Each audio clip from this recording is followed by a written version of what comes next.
quando eu vou para uma empresa, eu pergunto, esses temas aqui não vai ter palavrão, mas é um tema sensível para vocês? Não falo. Vocês têm um problema com PLR e não atingiu? Não vou fazer nenhuma piada de PLR, por exemplo. Vocês têm um problema aqui, sei lá... Mas é um tato, é muito inteligente da sua parte também usar esse tato para não navegar. E essa parada do mercado mais pejotizado, você tem alguma coisa? Você já viu como é que funciona um RH dentro de uma empresa que tem muito mais PJ? Cara, não, porque quase sempre eu trabalhei em empresas que eram mais CLTs. Eu nunca trabalhei em órgão público também. Então, tem uma dificuldade de entender como que funciona o RH de uma prefeitura, de uma área governamental, que é... Cara, e esses são pior... O RH do órgão público deve ser muito frustrado. Não pode mandar ninguém embora, velho. Isso, e toda hora chega um cara reclamando da folha que ele é amigo do prefeito, entendeu? Todo mundo é amigo do prefeito, todo mundo é amigo de um vereador, todo mundo é amigo de alguém. Então, eu imagino o dia a dia desses coitados deve ser sofrido mesmo. Um nomeado que chegou do nada tem que colocar na folha daquele mês. Então, deve ser extremamente complicado. Mas eu não tive aquela vivência interna. Então, o pouco conteúdo que eu faço são sobre os relatos de quem está lá.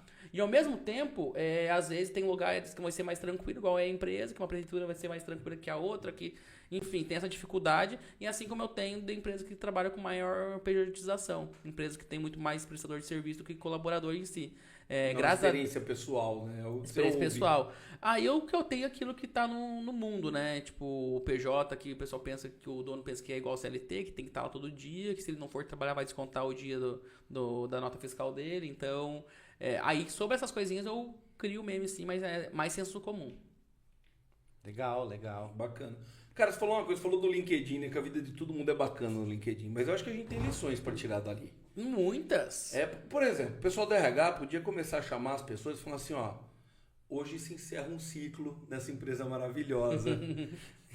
Você tá liberto para novas oportunidades. Porque o cara vai aceitar numa boa, porque ele coloca isso com tanta tranquilidade no LinkedIn dele que ele não vai se ofender. Que parece que é bom, né? Parece que é bom. Você já foi desligar alguém e a pessoa não entendeu que estava acontecendo isso? Olha, a gente tá te liberando pro mercado e a pessoa... Como assim? Você já passou por isso? Cara, não passei. Até porque nas empresas por onde eu trabalhei, na grande maioria das vezes a gente trabalhou muito para que o gestor cumprisse literalmente o papel dele, que é fazer essa comunicação do desligamento. Então, em alguns lugares sim, o RH vai lá, explica, mas mais aquela parte burocrática. Então a gente sempre trabalhou muito, cara, e desde quando eu sou aprendiz, graças a Deus... O cara já chega sabendo que foi demitido. Que os gestores por onde eu passei, um pouco mais, um pouco menos, mas no geral tinha uma boa visão de que tinha que fazer com que o gestor cumprisse seu papel, porque quando um colaborador é desligado, não é o RH que decidiu, é o gestor da pessoa, é o chefe que decidiu. Então você vai lá, vai dar um feedback final, nem que seja só para falar pro cara, olha, estamos cortando o pessoal, inventa a desculpa que você quiser, mas você tem que falar para ele por que ele tá saindo daqui, e depois que você concluir essa comunicação, nos chame. Nós vamos dar os devidos encaminhamentos legais, explicar para ele que ele vai ter que fazer um exame demissional. Então, mas já tive que fazer comunicação de desligamento também, porque o gestor não podia, porque o gestor não queria.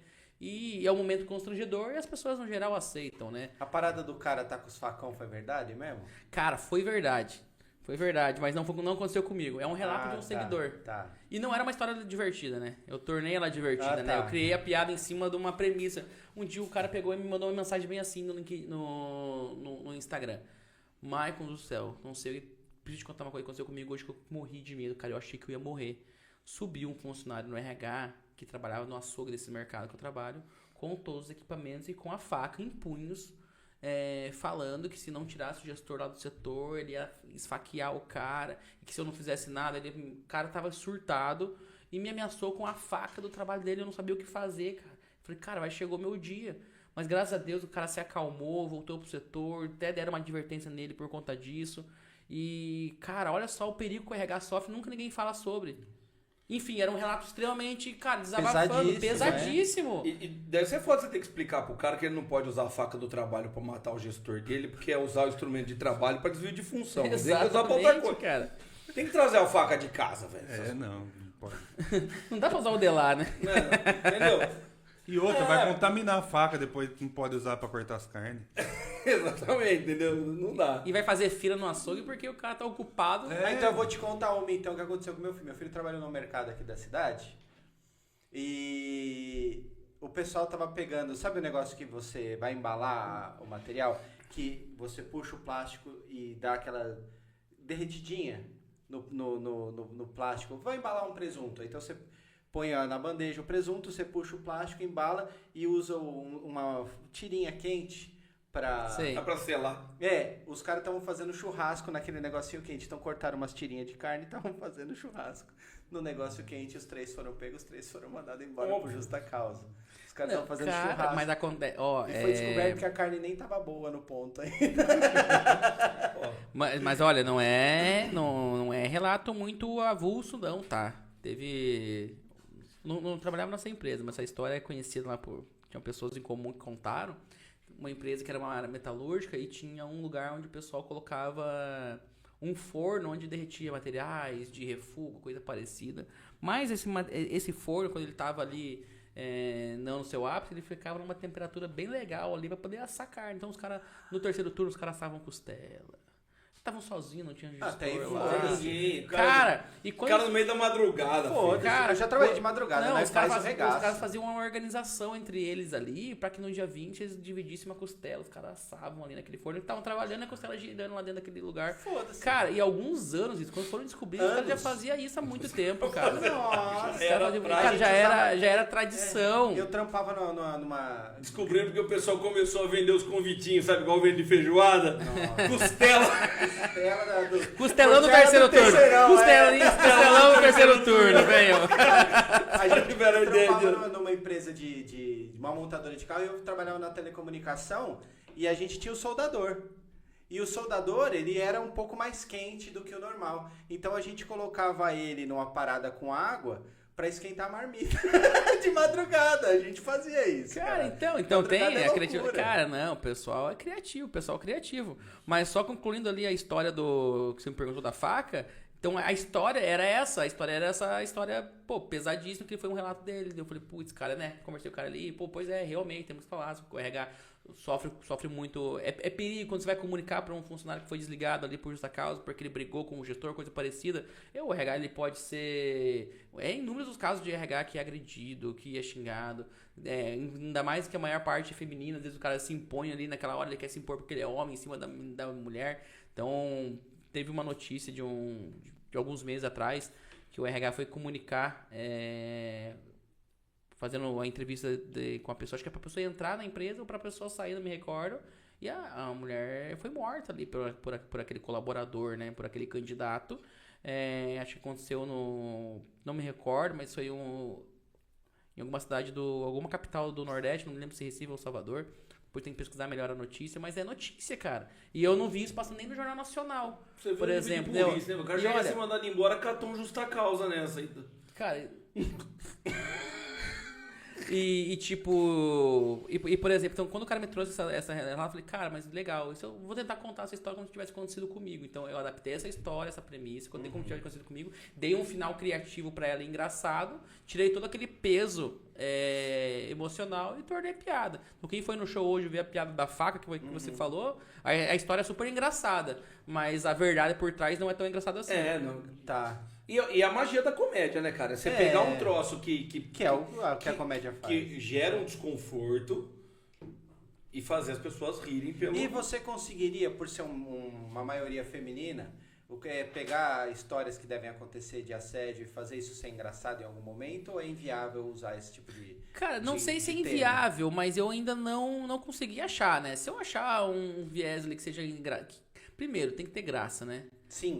Primeiro tem que ter graça e outra, como a maior parte do meu público também é feminino, tem que fazer de uma forma que seja respeitosa para com as meninas, né? Também. Então sempre fui respeitoso no dia a dia, trabalhando com elas, então para poder falar sobre o dia a dia delas, então sou mais cuidadoso ainda, tanto que eu até brinco com o fato de falar que são tão poucos homens que trabalham no RH que nós viramos uma delas quando a gente trabalha, né? Sim, a gente pega os trejeitos delas ali, começa a dar opinião, começa a fazer fofoca e coisa sabe da vida de todo mundo. Nossa, tem que afirmar, não, eu sou hétero.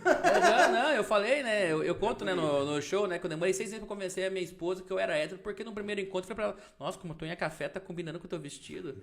Porque conversando com as mulheres todos os dias, eu descobri até as cores dos esmalte. Entendeu? De tanto que eu ouvi as meninas conversarem. Então, mas se eu encontrar alguma forma ali, de contar o que elas ainda sofrem mais do que nós, homens, de uma forma que seja cômica, que retrate o dia a dia delas, com certeza eu vou abordar também. Intrinsecamente, quando eu falo que elas ficam felizes quando vai entrar um homem no setor, porque entrou alguém para proteger a gente, é até uma provocação por conta disso, porque é uma pessoa a mais para blindar elas, né? E assim, não é loucura, tá? Teve uma empresa que eu trabalhei, essa mesma empresa da área da saúde, inclusive, quando a empresa faliu, eu posso falar mal deles que não vão fazer nada comigo. Então, me pagaram minha rescisão até hoje, então não tem problema, né?